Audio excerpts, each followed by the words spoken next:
इसके साथ न्याय नहीं कर पा रहा है। आप वो ब्रिज हैं जिसके जरिए आप समाज के उन वर्गों तक व्यवस्था से हुई नाइंसाफी के वजह से जो उनको कष्ट हो रहा है या उनको जो दिक्कत हो रही है उसको कुछ आप अपनी क्षमता योग्यता के अनुसार बांटने का प्रयास कर रहे हैं। मैं सिविल सोसाइटी की भूमिका ऐसे ही देखता हूं। हम खुद सिविल सोसाइटी में 10 बरस तक काम किए। हमने अपने जीवन की शुरुआत ही संयुक्त राष्ट्र संघ से की है और 10 बरस तक स्वास्थ्य और शिक्षा के क्षेत्र में बहुत काम किया। बहुत काम मतलब बहुत बड़ा कुछ नहीं किया, रात दिन वही करते थे, उसी से जीविका चलती थी। यहां भी किए, अमेरिका में भी रहे, उसके बाद अफ्रीका में भी हमने 5 साल काम किया। तो पीछे एक जो सज्जन उठकर बोल रहे थे और आप लोग सब टॉलरेंस की बात करने वाले लोग, देखिए कथनी और करनी में कितना फर्क है। टॉलरेंस पर बड़ा बड़ा लेक्चर देने वाले सिविल सोसाइटी के लोग, आपका साथी एक पीछे से खड़ा होकर बोल रहा है कि भैया सब एनजीओ बंद कर देना चाहिए, इतना अच्छा व्यवस्था हो कि एनजीओ काम न करे, तो 2 मिनट में यहां से हुटिंग जारी हो गई। आप अंदाजा लगाइए कि जो सत्ता में बैठता है उसका दिमाग क्यों खराब हो जाता है, क्योंकि टॉलरेंस जितना आप भी वहां सत्ता में बैठिएगा कुर्सी पर, आपको भी किसी का दूसरा मत सुनने का दम नहीं। आप वही सुनना चाहते हैं जो आप सुनना चाहते हैं। दूसरे पर दोष देना बहुत आसान है।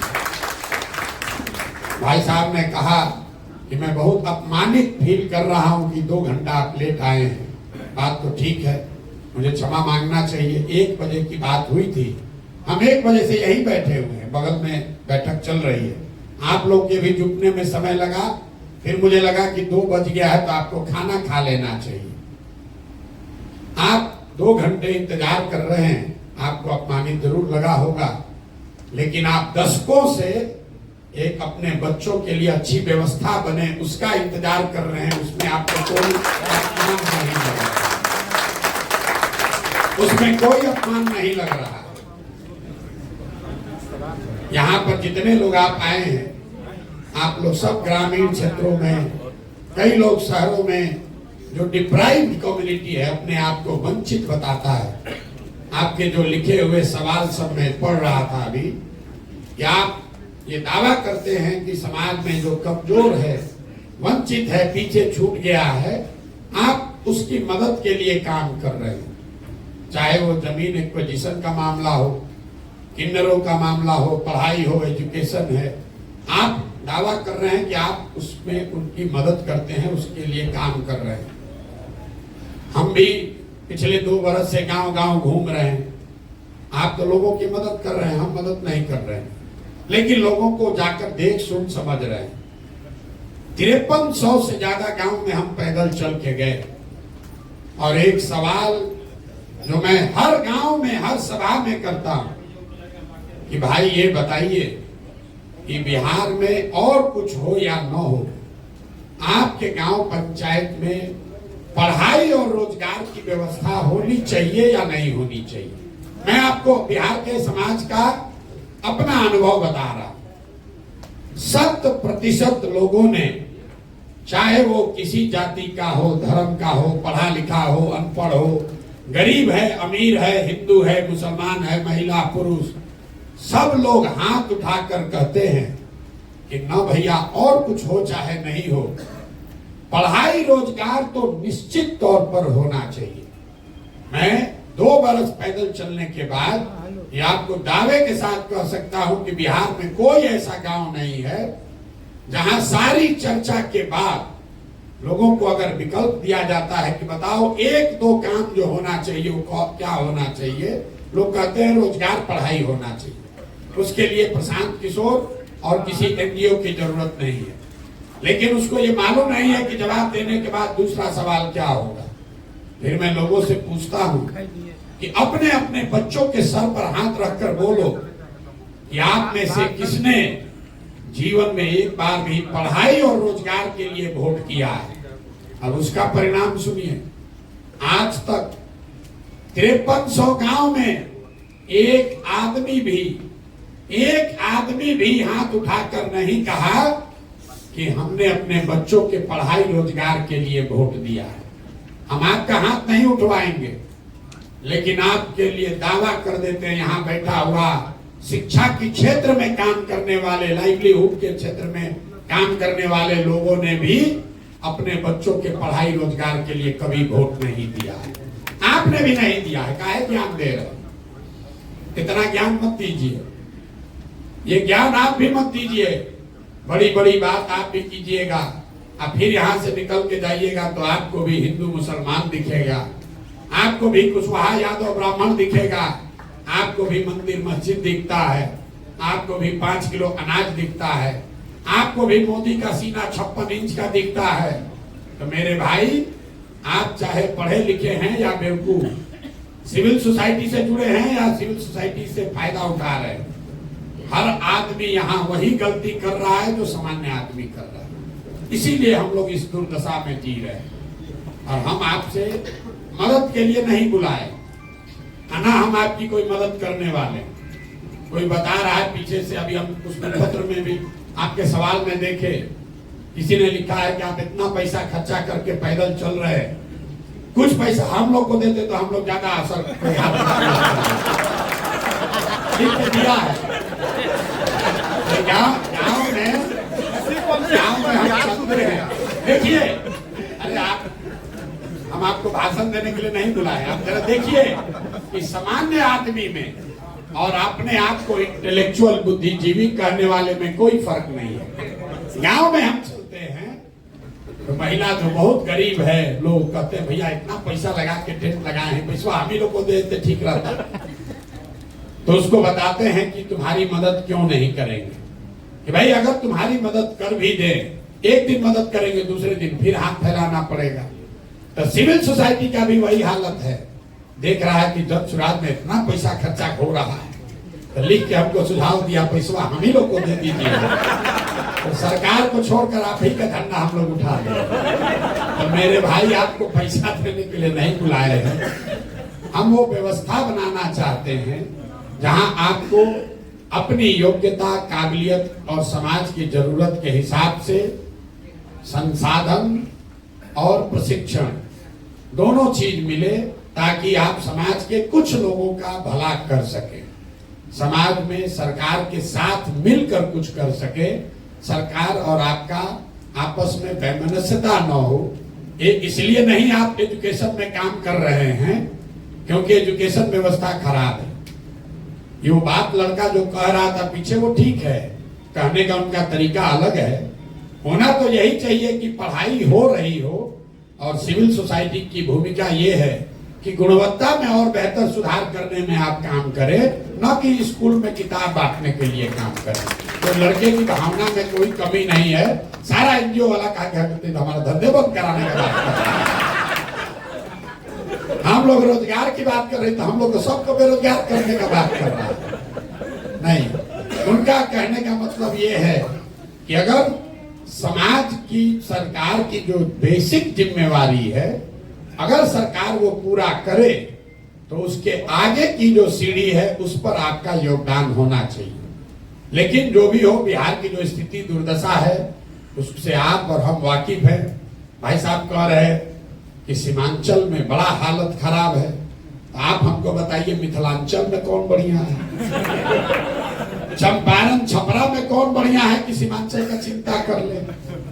हम पैदल चलते हैं, हर आदमी यही कहता है भैया पूरा बिहार बहुत गरीब है, पूरा बिहार में मधुबनी सबसे गरीब है, मधुबनी में बिस्फी सबसे गरीब है।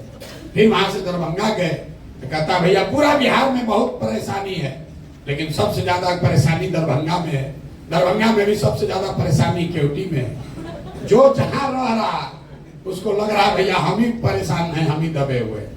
हम आपको बता रहे पूरा बिहार इतनी दुर्दशा में जी रहा है। यहाँ प्रति व्यक्ति आय है 35,000 रुपया, 35,000 रुपया प्रति व्यक्ति आय। पटना और बेगूसराय 2 जिला को हटा दीजिएगा तो प्रति व्यक्ति आय है 25,000 रुपया। साल में उसमें धनी गरीब किसान व्यापारी सब शामिल है। 100 में 80 आदमी आज भी दिन में 100 रुपया 100 रुपया नहीं कमा रहा है। पढ़े लिखे लोग भी हमको पूछते हैं, ए भैया ऐसे कैसे संभव है कि 100 रुपया नहीं कमा रहा है, यहाँ तो मजदूरी 300 रुपया हो गया। उसको बताते हैं कि भाई एक परिवार में एक आदमी मजदूर है, पति पत्नी बाल बच्चा लेकर 5 आदमी है, मजदूरी एक कर रहा है। अगर 300 रुपया भी मिला तो दिन में उसको 60 रुपया हुआ, और 30 दिन उसको मजदूरी नहीं मिल रही है, मजदूरी मिली 15 दिन, तो प्रति व्यक्ति कितना हुआ 30 रुपया। 100 में 80 आदमी बिहार में 100 रुपया भी प्रतिदिन नहीं कमा रहा है। और हम लोग बात कर रहे हैं कि मिथिलांचल ज्यादा खराब है कि सीमांचल ज्यादा खराब है। भैया पूरा बिहार ही खराब है, इसलिए एक नए प्रयास की जरूरत है।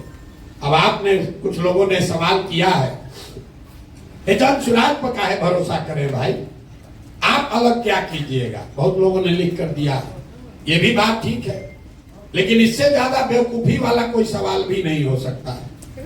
लोग हमसे पूछता है कि भैया ठगी, आप को हम मदद करने आए हैं लेकिन आप नहीं न ठगिएगा। अब आप बताइए कि हम शक्ल से इतना बेवकूफ दिखते हैं कि अगर हमको ठगना है तो पहले कहेंगे कि ठगेंगे। मतलब ऐसा कौन धरती पर बेवकूफ है जिसको ठगना है वो आकर ये कहे कि भैया हम तुमको ठगेंगे, और फिर लोग ठगा जाएगा। जो हिंदी में शब्द है विश्वासघात, पहले विश्वास है फिर घात है। अगर आप विश्वास करोगे तभी तो घात होगा। रोड पर चलने वाला आदमी आप पर घात नहीं कर सकता। तो ये सवाल ही बेमानी है कि आप पर कैसे भरोसा करें, करें कि न करें। लेकिन आपके पास भरोसा करने के अलावा चारा है कि नहीं, ये जरूर पूछना चाहिए। मान लीजिए कि किसी को आप जानते हैं जिसको ला इलाज बीमारी हो गई, 2-4-5 बरिस से उसका इलाज चल रहा है, उसमें सुधार नहीं हो रहा, अंग्रेजी में उसको हम लोग कहते हैं पैलिएटिव केयर, मतलब रोग खत्म नहीं होगा, आपका जीवन ठीक ठाक चलता रहे, इसके लिए ट्रीटमेंट होता है। डॉक्टर साहब से जाकर आप पूछ रहे हैं, अरे भाई ये तो सुधारिए नहीं रहा, डॉक्टर ने कह दिया इलाज बीमारी है, इस पर अब कोई दवा काम नहीं करेगा। फिर एक दिन आप डॉक्टर साहब के पास पहुंचे, किसी ने बताया, डॉक्टर साहब ने, कि देखो एक दवा आया है नया, अभी ट्रायल में चल रहा है, हम गारंटी नहीं दे रहे, लेकिन अगर आप अनुमति दोगे तो ट्राई करके देखते हैं, 50% सफलता मिल भी सकता है, नहीं भी मिल सकता है। तब आप लोग सोच के बताइए कि एक दवा है जो एक्सपायर दवा है, और एक दवा है जो कि अभी ट्रायल में नया आया है। एक तो मालूम है कि एक्सपायर दवा है, उससे तो कुछ होगा नहीं, खत्म हो गया कहानी। लेकिन जो ट्रायल में दवा आया है 50% चांस है वो सही भी हो सकता है, गलत भी हो सकता है। तो आप सारे बुद्धिजीवी लोग मिलकर क्या निर्णय लेंगे कि भैया चलो कम से कम 50% तो चांस है, तो जब सुराज वही 50% चांस है, क्योंकि जो यहाँ पहले से व्यवस्था है वो तो पूरा एक्सपायर है। अरे जिस राज्य में थोड़ा बहुत विकास होता, वहां पर अगर कोई नया दल बनाए तो ये समाज का पूछना लाजमी है कि भाई हम इनको छोड़कर आपको क्यों दें। बिहार के आदमी को तो पूछना ही नहीं चाहिए, क्योंकि आपके पास तो कुछ है ही नहीं है। जो पहले से 3 गो दल है वो आपका खून चूस लिया, दूह कर आपको खाली कर दिया। आपको तो कहना चाहिए भाई जो मिले वही कम से कम ट्राई करके तो देखते हैं। तो जन सुराज हम आपको ये गारंटी नहीं दे सकते हैं कि हम ही सही हैं, लेकिन इतना जरूर बता सकते हैं कि जो पहले से यहाँ 3 गो दल चल रहा है, जो व्यवस्था है, उसके मुकाबले इसमें जरूर कुछ बेहतर की संभावना हो सकती है।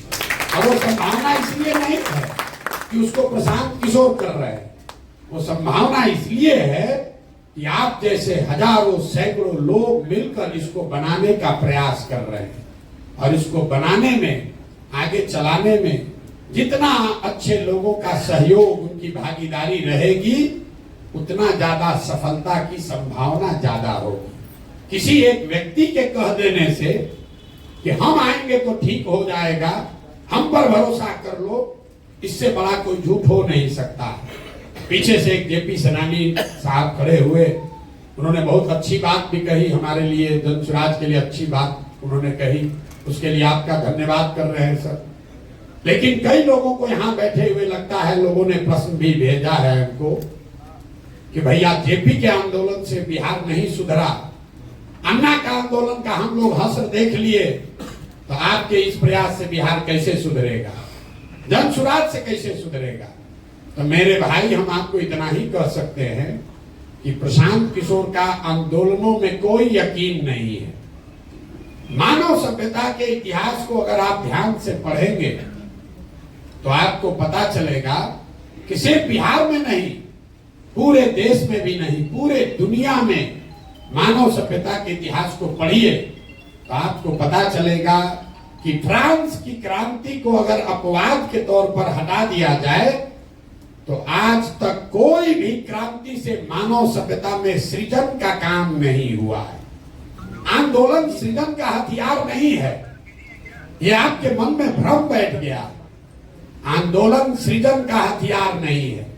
आंदोलन वो तेज हथियार जैसा है जिससे आप बड़े से बड़े वृक्ष को काट सकते हैं, लेकिन कितना भी धारदार हथियार हो उससे आप पौधे को वृक्ष नहीं बना सकते। तो समाज में जो सृजन का काम है वो आंदोलन से नहीं हो सकता है। आपने देखा जेपी आंदोलन हुआ, उस आंदोलन की धार इतनी थी कि तब की सत्ता में बैठी इंदिरा गांधी को सत्ता से हटा दिया गया। अन्ना आंदोलन का प्रभाव ये हुआ कि यूपीए की सरकार हट गई, लेकिन जेपी के आंदोलन से नए बिहार, नए भारत का सृजन नहीं हुआ। क्यों नहीं हुआ? क्योंकि वो आंदोलन सृजन के लिए नहीं था, वो आंदोलन उस समय के सत्ता में बैठे हुए लोगों को हटाने के लिए था। जन स्वराज में हम किसी को हटाने का प्रयास नहीं कर रहे। हम लोगों ने 2 बरस में कोई धरना, प्रदर्शन, बंद नहीं किया, किसी की मदद नहीं की, कोई घेराव नहीं किया, किसी के खिलाफ कुछ नहीं बोले। समाज को जाकर एक रास्ता बताने का प्रयास किया कि क्या करने से तुम्हारी व्यवस्था, तुम्हारी गरीबी दूर हो सकती है। और गरीबी दूर होने का 3 ही रास्ता पूरे दुनिया में विद्वानों ने बताया है। 3 ही रास्ता है गरीबी से निकलने का। एक रास्ता है पढ़ाई, दूसरा रास्ता है जमीन, और तीसरा रास्ता है पैसा, पूंजी। अगर आप पढ़े लिखे हैं, आपको नौकरी हो जाए, तो नौकरी न भी हो, कोई रोजगार भी करने लगे, तो आपकी गरीबी इसी बिहार में, इसी मिथिलांचल सीमांचल में जो लोग पढ़ लिख कर नौकरी करने लगे, उनकी जिंदगी थोड़ी सुधर गई। लेकिन बिहार में 2/3 से ज्यादा लोगों को पढ़ने की सुविधा आज तक नहीं दी गई। दूसरा रास्ता है जमीन का। अगर आप पढ़े लिखे नहीं हैं, आपके पास जमीन हो, तो खेती किसानी करके भी लोगों का जीवन सुधर सकता है। लेकिन बिहार में, इतने बड़े राज्य में, देश का शायद एकमात्र ऐसा राज्य है जहां भूमि सुधार, यहां कोई काम नहीं किया गया भूमि सुधार को लेकर। नतीजा क्या है? एक आंकड़ा याद रखिए, पूरे देश में 38% लोग ऐसे हैं जिनके पास कोई जमीन नहीं है। बिहार के ग्रामीण क्षेत्र में 60% लोगों के पास जमीन है ही नहीं, तो खेती करेगा कैसे?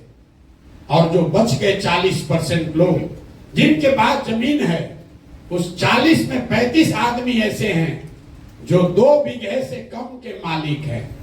तो जो बिहार में खेती होती है, ये कमाने का जरिया नहीं है, खेती यहाँ खाने का जरिया है।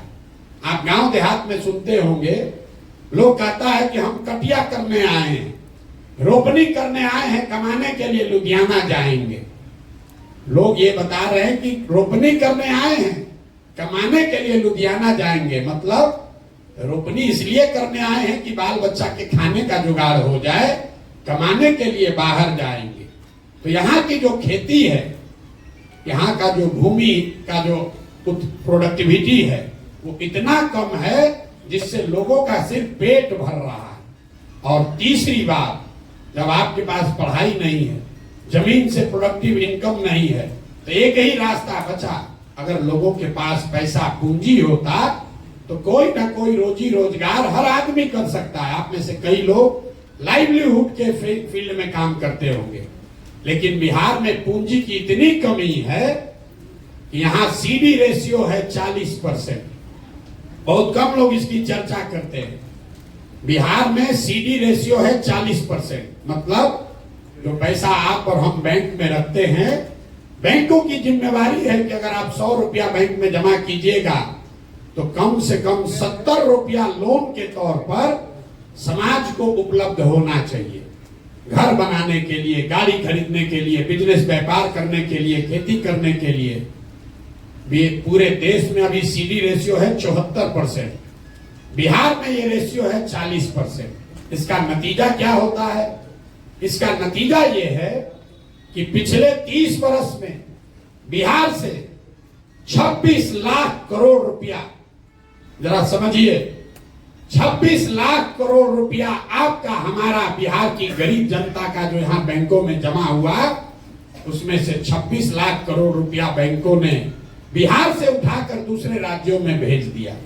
आप सोच रहे हैं कि 2000 करोड़ का कोई फैक्ट्री लगाए, कोई चीनी मिल चालू करे, कोई जूट मिल लगाए। हम आपको बता रहे हैं 26 लाख करोड़ रुपया, ये मेरा आंकड़ा नहीं है, रिजर्व बैंक ऑफ इंडिया का आंकड़ा।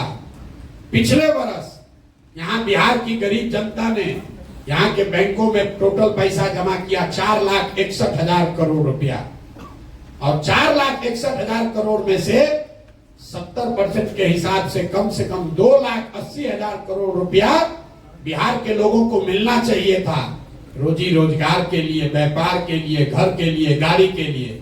मिला कितना? 1,61,000, 1,61,000 करोड़। बाकी पैसा कहां गया? बाकी पैसा गया आंध्र प्रदेश, गुजरात, तमिलनाडु, केरल, कर्नाटक। वहां पर सीडी रेशियो कितना है? वहां पर सीडी रेशियो है 90, 95, 100, 105। अगर आंध्रा में बैंकों में 100 रुपया जमा हुआ तो आंध्रा के लोगों को 105 रुपया कर्ज मिला। बिहार के लोगों ने 100 रुपया जमा किया तो हमको, आपको 40 रुपया मिला।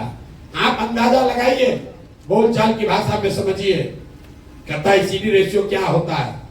अगर आप जितने लोग आए हैं सबके पास मोटरसाइकिल, कार होगा, लेकिन अगर बैंक से आपको गाड़ी, मोटरसाइकिल के लिए लोन न मिले तो 90% आदमी गाड़ी, मोटरसाइकिल नहीं खरीद पाएगा।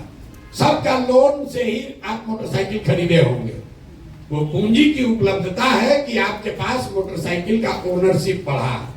जब पहले मोटरसाइकिल के लिए लोन नहीं मिलता था, गांव में 4 गो 5 गो मोटरसाइकिल था, अब हर महीने 1500 रुपया दीजिएगा, मोटरसाइकिल मिल जाता है। तो लोन की उपलब्धता, पूंजी की उपलब्धता से लोगों की लाइवलीहुड बढ़ी, उनकी मोबिलिटी बढ़ी। आप अंदाजा लगाइए, अगर 2.5 लाख करोड़ रुपया हर साल एक्स्ट्रा मिलने लगता तो कितने लोग अपना घर बड़ा बनाते, कितने लोग नई गाड़ियां खरीदते, कितने लोग नया रोजी रोजगार करते। यहाँ बहुत लोग अनुभवी बैठे हुए हैं। हम लोग के पिताजी के टाइम में जब घर बनता था, साल भर आप काम कीजिए, पैसा बचाइए, उसके बाद आदमी 2 गो कमरा बनाता है, फिर बेटा का ब्याह लगा करता है, इस पर पैसा जुगाड़े हैं, लिंटर करेंगे। लेकिन वही HDFC, स्टेट बैंक अगर आपको 20 लाख रुपया लोन दे दे तो आप पूरा घर बना लेते हैं और फिर EMI से पैसा वापस करते हैं। ये पूंजी की ताकत है। बिहार में गरीबी का मुख्य कारण यह है कि यहाँ गरीबी से निकलने के तीनों रास्ते जो आपके काम से जुड़ा हुआ है, शिक्षा, जमीन और पूंजी, इस तीनों की उपलब्धता नहीं होने की वजह से लोग गरीब हैं।